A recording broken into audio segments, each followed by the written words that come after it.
Am I fired now, boss? Sorry for walking in on you too. To start us off, our company was celebrating us securing another 5-year contract with a massive client. We do these office parties quite often with every biggish achievement. It's our boss's way of appreciating our work, bonuses are awarded too, and boosting morale, as the workload can get intense. Anyway, the party was well underway in our boss's house. Everyone was drunk, indulging in good food, and generally having a good time. Needing the bathroom, I excused myself and headed for the basement bathroom. Everyone always forgets it's there, so I knew it would be empty. I blame it on the alcohol or perhaps the loud music just above, but I didn't hear anything to give me warning of the horror of what I would witness until I stumbled into the unlocked bathroom and saw my boss's wife's best friend, also an employee of his, riding my boss as he sat on top of the toilet.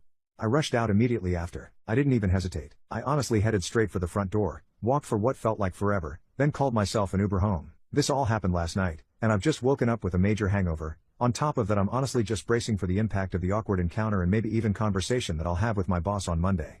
Lol.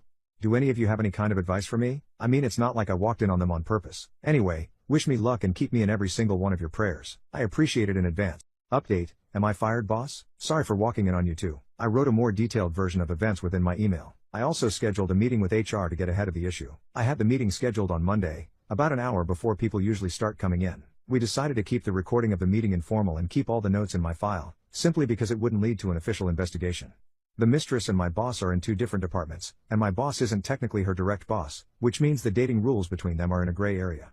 I don't really care about that anyway, as I was worried about my job security. After HR, the day began as usual. We attended a morning meeting. During said meeting, I noticed how often my boss would avoid eye contact with me. Every time I did look his way, which was often, as he speaks the most, he always made it a point to look away from my side of the conference room.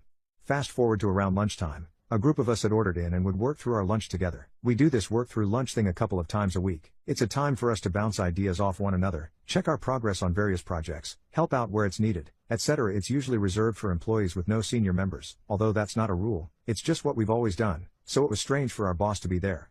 Still, I carried on like nothing was wrong. Towards the end of the lunch, we had gotten to the topic of the party. Someone had asked me about my whereabouts at the end of the night, and at this point, I knew the safest option would be to pretend to be too drunk.